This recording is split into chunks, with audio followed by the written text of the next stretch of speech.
नमस्कार, मैं हूं संजय शर्मा। आप देख रहे हैं 4PM गुजरात। गुजरात लॉबी की एपस्टीन ने हवा निकाल दी है। मरा हुआ एपस्टीन जिंदा नेताओं पर भारी पड़ रहा है। उसको पता था कि एक साल बाद भारत में क्या होने वाला है, इसीलिए हरदीप पुरी से बात कर रहा था, ऐसा हरदीप पुरी ने बताया। अभी जो रंगीन किताब के पन्ने निकल रहे हैं, ये पूरी बीजेपी की मटिया मेट कर रहे हैं। समझ में नहीं आ रहा बात करें तो करें कैसे। अभय दुबे जी से मैंने इस राजनीति पर विस्तार से बातचीत की, पसंद आई होगी। 4PM गुजरात को सब्सक्राइब करिए, ज्वाइन करिए। चलते हैं अभय दुबे जी के पास। 4PM न्यूज नेटवर्क में बहुत बहुत स्वागत है आपका अभय दुबे जी। एपस्टीन भी इतना महान आदमी था कि भारत क्या करने जा रहा है उसको सब पता था। मेरे यहाँ ज्योतिषी आते हैं संडे को, बड़ी उनकी व्यूअरशिप है। मैं सोचता हूँ अगर एपस्टीन जिंदा होता तो मैं उनको राजीव नारायण जी की जगह एपस्टीन को बुलाता, क्योंकि उसको पता होता कि एक साल बाद भारत क्या करने वाला है। ये मुझे ऐसे पता चला कि पवन खेड़ा ने कहा कि भारत में डिजिटल इंडिया की शुरुआत 2015 में हुई। पूरी कह रहे हैं कि डिजिटल इंडिया की बात करने के लिए 2014 में एपस्टीन ने उनसे बात की थी, संपर्क किया था।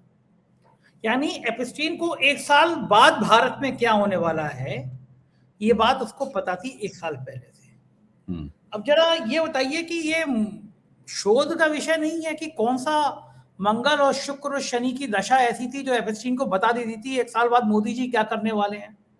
कोई राहु की चाल थी क्या? था ये कि एपस्टीन को सपना आ गया कि एक साल बाद भारत डिजिटल इंडिया करेगा। तो हरदीप पुरी जी आ जाओ, बैठ के बात करते हैं, कॉफी भी करते हैं, और उसी बढ़िया से आइलैंड पे मैं आपको कॉफी पिलवाता हूँ। ये सब चक्कर है क्या? मुझे तो समझ में नहीं आ रहा, आप बताइए जरा कुछ।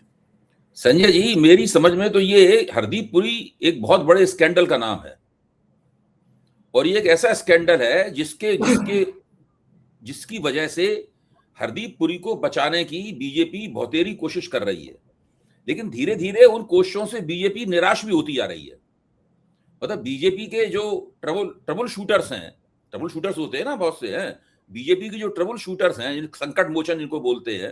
हालांकि संकट मोचन बोलने से हनुमान जी का नाम खराब होता है, हनुमान जी को संकट मोचन बोलते हैं। लेकिन चलिए, बीजेपी के जो ट्रबल शूटर्स हैं, ये इनको लगने लगा है कि हरदीप पुरी को बचाना अब उत्तरोत्तर मुश्किल होता जा रहा है।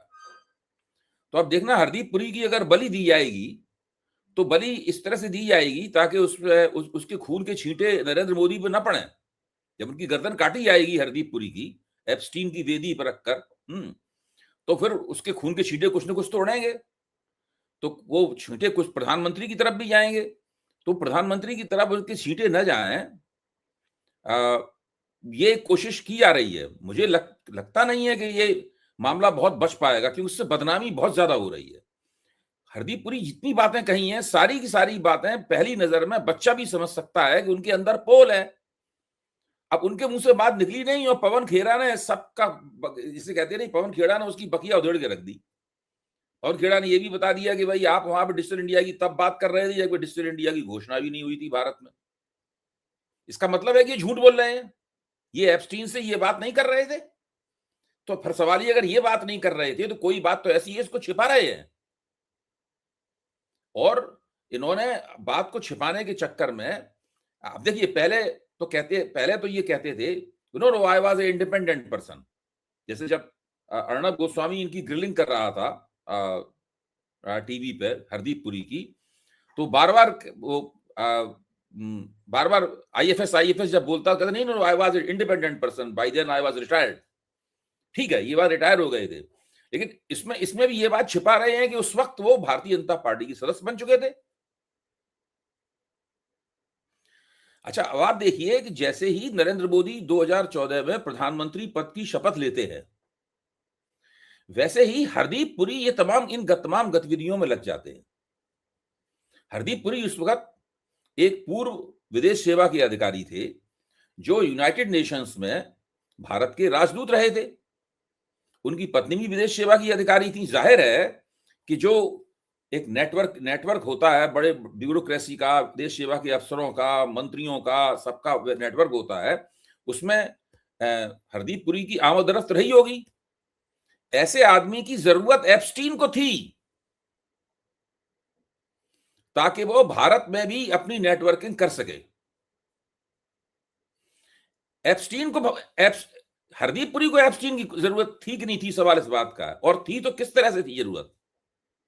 भाई हरदीप पुरी एप्स्टीन के साथ जुड़कर, उसके साथ कॉफी पीकर, उसके साथ बेतकल्लुफी करके क्या करना चाहते थे, इसका कुछ कुछ अंदाजा तो एप्स्टीन की ईमेल से लगता है, जिसमें एप्स्टीन कह रहे हैं आप हमारे लिए ये प्रोग्राम करवा दीजिए, वो प्रोग्राम करवा दीजिए, ये सब हो रहा है।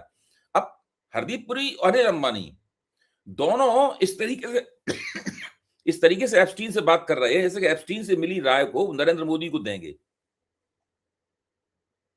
भाई एप्स्टीन ने राय दी है, उस राय से प्रधानमंत्री को वाकिफ कराएंगे, इस प्रकार का भाव जो है ना, वो अनिल अंबानी की ईमेल से भी मिलता है और हरदीप पुरी की ईमेल से भी मिलता है, और साथ में यह भी मिलता है कि उनकी राय दे दी गई उपयोगी साबित हुई। तो ये सब भाई क्या एप्स्टीन को इन दोनों के जरिए नरेंद्र मोदी ने अपना सलाहकार बना रखा था?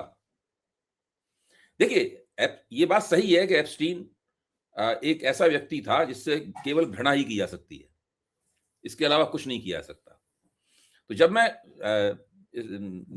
नेटफ्लिक्स के ऊपर एप्स्टीन के ऊपर बनी हुई सीरीज देख रहा था, जो 4 भागों में है, 1-1 घंटे के 4 भाग है, मतलब 4 घंटे लंबी फिल्म है, 4 घंटे लंबी डॉक्यूमेंट्री है, और जो पाम बीच जहां पे एप्स्टीन रहता था, पाम बीच जहां केवल अमीर लोग ही रहते हैं, अरबपति लोग ही रहते हैं पाम बीच में, छोटा सा एक शहर है, बहुत ही छोटा शहर, हद से ज्यादा छोटा शहर है, वहां केवल अरबपति लोग ही रहते हैं पाम बीच में। तो पाम बीच पुलिस मुख्यालय द्वारा, पाम बीच के पुलिस चीफ द्वारा, जिनका बार बार इंटरव्यू आता है उसमें डॉक्यूमेंट्री में, वो जांच कर रहा है एप्स्टीन के खिलाफ, क्योंकि उसे शक है कि बहुत सारी कम उम्र की, ज्यादा उम्र की, बहुत ही युवा और कमसिन लड़कियां एप्स्टीन का जो मेंशन है, एप्स्टीन की जो एक हिंदी में कह सकती है, एप्स्टीन की जो विशाल बंगला या हवेली है, उसमें लगातार आते जाते हैं। उनमें से कुछ कहते हैं कि हम एडल्ट हैं और हम अपनी मर्जी से एप्स्टीन के लिए काम करने के लिए जाते हैं। वहां तक तो वो कहता है ठीक है, लेकिन उसके बाद जैसे ही अल्पवयस्क लड़कियों का मतला आता है, उसको शक होता है, फिर वो जांच शुरू करता है। वो जांच लंबी खिंचती चली जाती है। उसी पूरी जांच का ब्यौरा दस्तावेजों के जरिए उसमें बताया गया है। उसमें यह भी बताया गया है कि एप्स्टीन काफी चालाक और होशियार आदमी था। वो जानता था कहां फ्रॉड करना चाहिए, कहां से पैसा खींचना चाहिए, किसको उल्लू बनाना चाहिए, किसको शीशे में उतारना चाहिए, ये तमाम हथकंडों में माहिर था। बातचीत करने में वो बहुत कुशल था, सामने वाले को बहुत जल्दी प्रभावित कर लेता था। इतना प्रभावित कर लेता था कि जब वो पकड़ भी जाता था रंगे हाथों, तो फिर वो इस तरह से दांव मारता था कि सामने वाला सोचता था छोड़ दिया जाए इसको। मतलब ये सब एप्स्टीन में खूबियां थी। तभी तो वो एक साधारण व्यक्ति से, मैनहट्टन में पैदा हुए एक साधारण व्यक्ति से बढ़ के अरबपति बना। भाई अमेरिका के अरबपतियों की क्लब का मेंबर था, इसमें कोई शक की बात नहीं। उसके पास इतनी संपत्ति थी पूरे अमेरिका में, उसके पास कई समर हाउसेस थे, उसके पास एक पूरा आइलैंड था, एक्सोटिक आइलैंड, जहां पर अय्याशियां होती थी, पता नहीं क्या क्या करता था वो। तो ऐसी हालत में मुझे लगता यह है कि ये परस्पर जरूरतें पूरी कर रहे थे। एप्स्टीन को हरदीप पुरी और अनिल अंबानी की जरूरत थी, और अनिल अंबानी और हरदीप पुरी को एप्स्टीन की जरूरत थी। मुझे लगता है कि एप्स्टीन के जरिए ये लोग नरेंद्र मोदी के अंतःपुर में इन्होंने प्रवेश किया। अंतःपुर का मतलब है निजी दुनिया जो होती है व्यक्ति की, अपना जो, जैसे अंतःपुर का मतलब यही नहीं है इसमें रानियां होती हैं। अंतःपुर को मैं इस रूप में कह रहा हूं कि बहुत ही आपका जो आसपास का इलाका है, जिसमें वो लोग आपसे निजी तौर पर रोज बातचीत वगैरह करते हैं। नरेंद्र मोदी की निजी दुनिया में मुझे लगता है कि ये एप्स्टीन के जरिए इन लोगों ने प्रवेश किया, और नरेंद्र मोदी को एप्स्टीन की राय मिली, जिसको उन्होंने इजराइल जाते में इस्तेमाल किया, या और कई जगहों पे भी इस्तेमाल किया होगा। तो ये इस तरीके से चल रहा है। इसीलिए ये एक स्कैंडल है, ये एक ऐसा स्कैंडल है जिसकी परतें धीरे धीरे करके खुल रही हैं। अब हरदीप पुरी इस वक्त बिल्कुल चुप है, उन्होंने सनाका मारा हुआ है। मेरे ख्याल से उनको सलाह दी गई है कि अब जितना बोलना था तुम बोल लीजिए, अब बिल्कुल नहीं बोलना है। रायता बिखेर दिया एक ही प्रेस कॉन्फ्रेंस चला दिया, बिल्कुल नहीं बोलना है तुम्हें। तो अब इस तरीके हो गया है, बुरी तरीके से फंसा दिया है इन्होंने नरेंद्र मोदी और उनकी सरकार को। बड़ी बदनामी हो रही है इनकी। जो शैली थी हरदीप पुरी ने कि अरे ये तो मामूली सी बात है एप्स्टीन को लेकर, मतलब लड़कियों के यौन शोषण पे एक मिनिस्टर कह रहा था मामूली सी बात है। शुरू में उसकी बातचीत सुन के लग रहा था, इन सबको यकीन था कि वो एक प्रेस कॉन्फ्रेंस करेगा और उन्हें कहेगा ये तो राहुल गांधी की बफूनरी है, राहुल गांधी की बेवकूफियां हैं जिनकी वजह से ये सब हो रहा है। बफूनरी भी तो कहा है ना राहुल गांधी की उन्होंने, ये सब बातें करके जल्दी से उसको निपटा देंगे 1 मिनट के अंदर, एक छक्का मार देंगे, बॉल बाउंड्री के पार चली जाएगी, फिर देखते हैं अगली गेंद राहुल गांधी फेंक ही नहीं पाएंगे हमारे ऊपर। लेकिन वो मसला ही इस तरीके का था कि उसमें वो कदम ब कदम एक दलदल साबित हुआ, और उस दलदल में हर दिन जितने बार उन्होंने अपनी सफाई देने की कोशिश की, वो कुछ मिलीमीटर या कुछ सेंटीमीटर उस दलदल में धंसते हुए नजर आए। अब अच्छा प्रश्न ये है कि ऐसे लोगों की जो तार हैं, वो तार ऊपर पॉलिटिशियन से जुड़े हुए हैं। तो जब वो दलदल में घुसते हैं, वो पॉलिटिशियन भी दलदल के नजदीक घसटते हैं थोड़ी देर। ये हो रहा है। अच्छा अभय जी, मेरे को ये समझ में नहीं आ रहा, इतनी बदनामी हो रही है सोशल मीडिया पे, मोदी जी डांस कर रहे हैं इजराइल में, वो सारे इस तरह के मीम्स वायरल हो रहे हैं, और ये तो लगभग बच्चे से ये बात साबित हो गई है। आप किसी भी आदमी से पूछ लीजिए, वो कहेगा हरदीप पुरी का इन्वॉल्वमेंट था, एपस्टीन के संग था, और एपस्टीन को अभी छोटी छोटी बच्चियां, मासूम बच्चियां, उनके यौन शोषण का आरोपी, उसके संग किसी का रिश्ता स्वीकार किया नहीं जा सकता। लेकिन बड़ा सवाल यह है कि मोदी जी अभी भी हरदीप पुरी को बर्खास्त क्यों नहीं कर रहे हैं? एमजे अकबर को तुरंत निकाल दिया था, जरा सा आरोप लगा तो, और हरदीप पुरी को नहीं निकाल पा रहे हैं, कारण क्या है? भाई एमजे अकबर को इसलिए निकाल दिया तुरंत कि एमजे अकबर के मुलायम सिंह से नरेंद्र मोदी के साथ इस तरह के कोई तार नहीं थे, इनको छुपाना जरूरी हो? भाई एमजे अकबर एक मंत्री थे, पुराने पत्रकार थे, उनको रखा हुआ था, एक मुस्लिम चेहरे थे। अब जब उन्होंने देखा कि इनकी वजह से बदनामी हो रही, उनको निकाल दिया। वो तो बात समझ में आती है। तो एमजे अकबर के साथ उस मी टू के अलावा और कोई स्कैंडल नहीं था। आप समझ रहे हैं, एमजे अकबर के साथ जो स्कैंडल था वो तो साफ स्कैंडल क्लियर था, मी टू स्कैंडल था। तो मी टू के अलावा और कोई बात नहीं थी एमजे अकबर के साथ। हरदीप पुरी के साथ मी टू नहीं है। हरदीप पुरी ने किसी स्त्री पर मोहित होकर उसके साथ छेड़खानी नहीं की है। हरदीप पुरी ने किसी के साथ अवैध संबंध बनाने की कोशिश नहीं की है। ये आरोप नहीं है हरदीप पुरी के ऊपर। हरदीप पुरी के ऊपर आरोप जो हैं वो तो कुछ और ही हैं। हरदीप पुरी के ऊपर दुनिया का सबसे बड़ा जो धन पिशाच रहा है पिछले दिनों, और मैं कह सकता हूं यौन कुकर्मी और धन पिशाच जो था, उसके साथ संबंध बनाने का आरोप है। और उसमें नरेंद्र मोदी का भी, हरदीप पुरी का नाम तो सैकड़ों बार आया है, नरेंद्र मोदी का भी 100 बार एक ईमेल्स में नाम आया है तरह तरह से।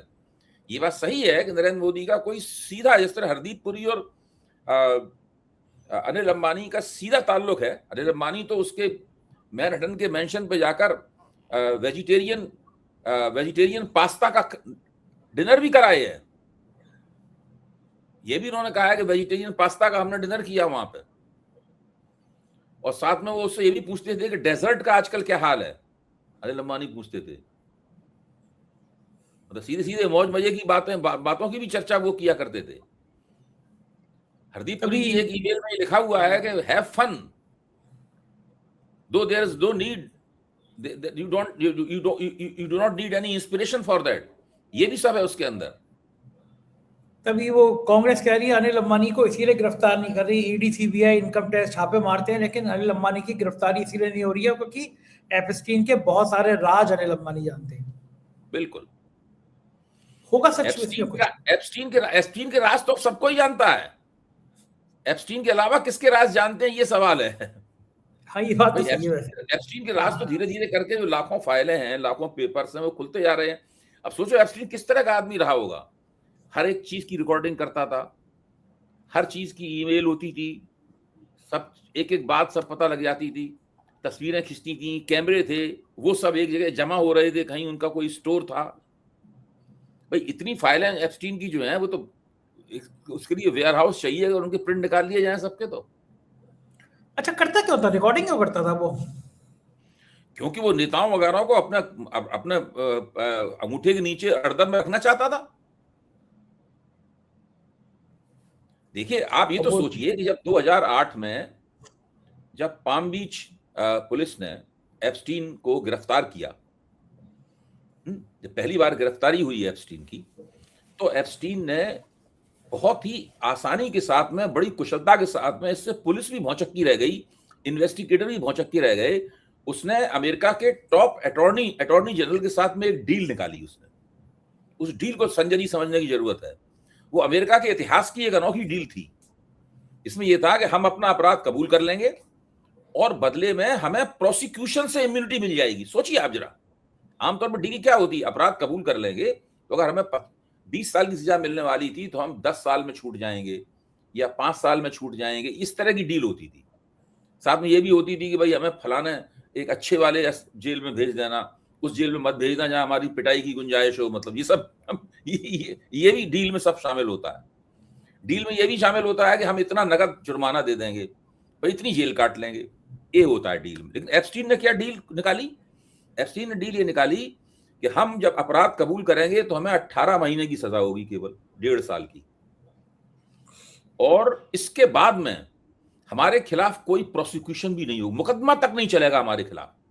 न केवल हमारे खिलाफ मुकदमा नहीं चलेगा, उनकी जो एप्स्टीन की जो गर्लफ्रेंड थी, जो उसके सारे कुकर्मों में शामिल थी, मैक्सवेल, उसके ऊपर भी मुकदमा नहीं चलेगा। और वो लड़कियां जिनको पहले एप्स्टीन और मैक्सवेल ने फंसाया था और उन लड़कियों के जरिए दूसरी लड़कियों को फंसाया जाता था, वो एक पिरामिड था पूरा मोलेस्टेशन का। वो मोलेस्टेशन का एक पूरा पिरामिड था, जो पाम बीच पुलिस कहती है ये पिरामिड है पूरा। इसमें ऊपर की 4-5 लड़कियां हैं, वो नीचे रिक्रूट करती हैं दूसरी लड़कियों को $200 की फीस पर। और वो इस तरह से एप्स्टीन के पास उन लड़कियों की वो लड़कियां लगातार आती रहती थी जिनको वो मोलेस्ट करता था, जिनके साथ वो यौन दुराचार करता था, और बाद में उनको वेश्या की तरह दूसरे नेताओं को और बड़े बड़े वकीलों को और बड़े बड़े स्टारों को सप्लाई किया जाता था। ऐसा मामला है, इसको सदियों तक याद रखा जाएगा कि एक इंसान जिसने दुनिया भर के बड़े से बड़े नेताओं, ना जाने कितनों के इस्तीफे हो गए, कितनों ने माफी मांगी दुनिया भर में, अकेले भाई भारत के लोगों नार्वे के प्रधानमंत्री के वारंट निकल गए हैं, पूर्व प्रधानमंत्री के, उनके घरों की तलाशी वगैरह हो रही है, सब कुछ हो रहा। लेकिन चलो अपना देश सुरक्षित है, अपने हरदी पूरी बची रहे, बचे हुए हैं अभी तक, अनिल अंबानी बचे हुए हैं, अपना देश ठीक है इस मामले में, है ना? सनातनी है ना अपना देश, तो अपना देश सनातनी है। इसलिए एप्स्टीन जो है ना, एप्स्टीन को हो सकता है एप्स्टीन को किसी दिन कोई देवता वगैरह डिक्लेयर कर दिया जाए, मूर्ति बना के उसकी मंदिर बना दिया जाए एप्स्टीन का, काम देवता कुछ ऐसा ही, मतलब जो है, या भ्रष्ट काम देवता। भारत में कुछ भी हो सकता है, काम देवता का भ्रष्ट स्वरूप। बिल्कुल हो सकता है। राहुल गांधी कांग्रेस इसको छोड़ने के मूड में नहीं है, लगातार ये मुद्दा तो उठा रहे हैं। दूसरा, राहुल गांधी ने स्ट्रेटेजी फिर वही करी है, पहले किसानों से बात करी, अब पूर्व सैनिकों से मिले, और किसानों के मुद्दे पर उन्होंने एक लंबा चौड़ा ट्वीट किया है और ये कहा है कि कांग्रेस किसी भी कीमत पर भारत के किसानों को के हित जो हैं वो अमेरिका के हाथों में सौंपने नहीं देगी। कांग्रेस एक आंदोलन करेगी, क्योंकि इस डील के संग जो डील हो रही है, भारत के किसानों का भविष्य खत्म हो जाएगा, तबाह हो जाएगा। क्या लगता है ये जो डील है क्या वास्तव में इतनी खतरनाक है जितनी राहुल गांधी बता रहे हैं? देखिए, मैंने कुछ किसान नेताओं से बातचीत की है, मैंने कई कृषि विशेषज्ञों से बातचीत की है और लंबी बातचीत की है। जैसा वो बताते हैं उसके लिहाज से तो भारत की कृषि इस वक्त बहुत भयानक खतरे का सामना कर रही है। अगर इस डील को नहीं रोका गया, अगर इस डील को संशोधित नहीं किया गया, तो जैसा राहुल गांधी ने संसद में कहा है कि अमेरिका की मैकेनाइज्ड खेती की आंधी में भारत के सारे किसान उड़ जाएंगे और भारत की खेती की पूरी तरीके से शक्ल बदल जाएगी, और भारत के 60% लोग जो उस खेती के साथ जुड़े हुए हैं, खेती पर निर्भर है, उनकी जिंदगी बहुत परेशानियों में फंस जाएगी, और उन्हीं के साथ साथ हम सब, हमारी और आपकी जिंदगी भी परेशानियों में फंस जाएगी। क्योंकि आखिरकार जो खेती से पैदा होने वाले उत्पादों को हम लोग भी तो इस्तेमाल करते हैं। हम सबकी जिंदगी किसी न किसी रूप में परेशानियों में फंसेगी। हमारे पेट में जेनेटिकली मॉडिफाइड फसलों के उत्पाद जाएंगे, हमारे बच्चे उन्हें खाएंगे, हमारे जानवर उन्हें खाएंगे, और सब कुछ धीरे धीरे करके बदलता चला जाएगा। भारत जैसा था वैसा नहीं रहेगा पहले। ये एक तरह से नरेंद्र मोदी की जो अमेरिका के साथ डील हो रही है, उस डील का एक बहुत बड़ा फलितार्थ है, और इस बात को भारत के किसान नेताओं ने बहुत जल्दी समझ लिया है। और उनको ये भी दिख रहा है, किसान नेताओं को, कि अगर इस देश में कोई उनके पक्ष में इस वक्त खड़ा होने को तैयार है तो वो राहुल गांधी है। इसलिए राहुल गांधी के पहले निमंत्रण पर ही तमाम किसान नेता उनसे मिलने के लिए पहुंच गए और उनसे लंबी चौड़ी उन्होंने बैठक की, और उसके बाद में फिर किसान नेताओं की ही भाषा में राहुल गांधी ने वो लंबे ट्वीट्स किए हैं जिन्हें मैंने भी पढ़ा है। उससे साफ जाहिर है कि वो मसला पूरी तरीके से इस बार का किसान आंदोलन अलग होगा। इसमें पिछली बार के किसान आंदोलन में विपक्ष ने उससे एक दूरी बना कर रखी थी। इस बार मुझे ये भी जो संकेत मिल रहे हैं वो ये है कि विपक्ष उस पूरे आंदोलन के साथ जुड़ के काम करेगा, यानी अपोजिशन, विपक्षी पार्टियां और किसान संगठन, ये सब मिलकर एक बड़ा किसान आंदोलन खड़ा कर सकते हैं। और ये एक ऐसा आंदोलन होगा जो कि 2019-20 में जो आंदोलन 20-21 में आंदोलन हुआ था उससे बिल्कुल अलग तरह का आंदोलन होगा। ये वो आंदोलन बहुत शक्तिशाली था, बहुत लंबा था, बहुत टिकाऊ था, बहुत कामयाब था, उसमें बहुतों ने अपनी कुर्बानियां दी। लेकिन ये जो नया आंदोलन होगा इसका विस्तार बहुत होगा, ये देश के कोने कोने में होगा, हर तरह का किसान उसके अंदर पूरी तरीके से भागीदारी करेगा और बड़ा मुश्किल हो जाएगा नरेंद्र मोदी के लिए उससे निपटना। ठीक बात है, ये लग रहा है। उस बीच में जब मोदी जी बेचारे एपस्टीन फाइल और अमेरिका की डील में उलझे हुए हैं, ये बीच में योगी आदित्यनाथ ने खुले तौर पर बगावत कर दी। कह रहे हैं कि दिल्ली तो एक चैम्बर बन गया है जहरीली हवा का, कोई जिंदगी है ये, कोई दिल्ली वालों की जिंदगी है। अब वो इशारा किधर है कि मोर को दाना खिलाने वाले प्रधानमंत्री पर है। तो सीधा हमला है, देखिए सीधा हमला है ये, इस वक्त किया जाना ये बिल्कुल सीधा हमला है। और दिल्ली की सरकार जो है वो असल में बीजेपी की कमजोर कड़ी है सबसे ज्यादा। दिल्ली की मुख्यमंत्री हैं, उनको बोलना नहीं आता है, जब भी मुंह खोलती हैं उनकी जबान फिसलती है, उल्टी सीधी बातें बोलती हैं, फिर उनके मीम बनते हैं, उनका मजाक बनता है। और अभी देखिए ये भी तथ्य निकल के आ गए हैं, तो पहले बजट में उन्होंने जिन कैपिटल एक्सपेंडिचर को यानी विकास कार्यों के लिए, बड़े बड़े विकास कार्यों के लिए इन्होंने जो रकम आवंटित की उसका 50% भी खर्च नहीं किया है। साल खत्म हो गया वित्त वर्ष और उसका 50% भी खर्च नहीं किया, यानी विकास कार्यों की तरफ इनका दिमाग, बहुत बदनामी हो रही है इस सरकार की। इस वक्त भाजपा की दिल्ली सरकार की बहुत बदनामी हो रही है। तो ये बहुत बड़ी कमजोर कड़ी है, इसके ऊपर हमला किया है योगी आदित्यनाथ ने। मैं नहीं समझता कि अनायास कही गई बात है, ये बाकायदा सोच समझ के योजनाबद्ध तरीके से कही गई बात है और इसके परिणाम दूरगामी निकलेंगे। अच्छा, क्यों किया होगा योगी जी ने, क्यों सोच समझ के हमला किया होगा? इस तरह डायरेक्ट अटैक तो करते नहीं। योगी जी पॉलिटिकल आदमी है, वो सब समझ रहे हैं कि मोदी जी फंसे हुए हैं, मोदी इतने फंसे हुए हैं इस समस्याओं पे एक लफ्ज भी नहीं बोल रहे, चुप बैठे हुए हैं। इसका मतलब है मोदी जी अंदर से परेशान है, उनकी समझ में नहीं आ रहा है कि इनके ऊपर कैसे निकल के आए, धाड़ते हुए अपनी बात कहें। मोदी जी की बिल्कुल समझ में नहीं आ रहा है और योगी जी इस बात को समझते हैं। यही मौका है कि जब लोहा गर्म हो तब उस पर चोट करो।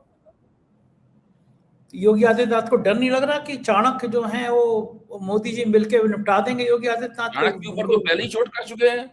आपको याद होगा जब दिल्ली विधानसभा का चुनाव चल रहा था तभी उन्होंने कहा था कि दिल्ली की जो कानून व्यवस्था की हालत बहुत खराब है। तो अरविंद केजरीवाल ने धन्यवाद दिया था कि अब आप थोड़ा समझाइए अमित शाह को, दिल्ली की विधानसभा की हालत कैसे ठीक की जा सकती, वो कानून व्यवस्था की हालत कैसे ठीक की जा सकती है। अमित शाह के ऊपर तो पहले भी अटैक कर चुके हैं वो। अच्छा, आजकल योगी आदित्यनाथ फुल फॉर्म में बैटिंग कर रहे हैं, वो समझ रहे हैं कि ये लोग उनके खिलाफ रणनीति बना रहे हैं। नहीं, कुछ नहीं, वो उनकी समझ में आ गया है कि ये लोग बस यही कर सकते हैं कि अपना अध्यक्ष नियुक्त कर दें, उनका कुछ बिगाड़ नहीं सकते, उनको अपनी जगह से हिला नहीं सकते। इसलिए वो पूरी तरह इस चक्कर में है कि वो ऐसी परिस्थिति पैदा कर दें ताकि ये सब लोग मिलजुल कर उनको उत्तर प्रदेश का चुनाव जिताएं। जैसे ही उत्तर प्रदेश का वो चुनाव जीतेंगे वैसे ही वो बाकायदा धक्का देते हुए दिल्ली की कुर्सी तक पहुंचते चले जाएंगे। बिल्कुल ठीक है। उधर अखिलेश यादव ने भी विस्तार किया, कांग्रेस के बड़े नेता नसीमुद्दीन सिद्दीकी शामिल हो गए समाजवादी पार्टी में। तो क्या इससे कांग्रेस और सपा के रिश्तों में कोई दरार नहीं आएगी? भाई नसीमुद्दीन सिद्दीकी से क्या दरार आने वाली है? वो तो पहले मायावती के आदमी थे, वहां से वो कांग्रेस में गए, कांग्रेस छोड़ के वहां चले गए वो, तो उससे क्या दरार आएगी कोई? अगर देखिए दो तरह से होता, अगर कोई नेता अपनी मर्जी से कहीं जाता है तो उससे कोई दरार नहीं आती। जब होता यह है कि इसको तोड़ा गया है, अगर कांग्रेस ये दिखाए कि भाई राहुल गांधी, अखिलेश यादव ने नसीमुद्दीन सिद्दीकी को फुसला के तोड़ा है, तब आएगी दरार उसमें। ऐसी बात तो कोई है नहीं। हाँ, देखो ठीक बात है। बहुत बहुत शुक्रिया अभय जी, समय दी आपने बातचीत की, थैंक यू। ये थे अभय जी, पूरी बातचीत आपने सुनी, कैसी लगी बातचीत बताइएगा जरूर। शुक्रिया, थैंक यू।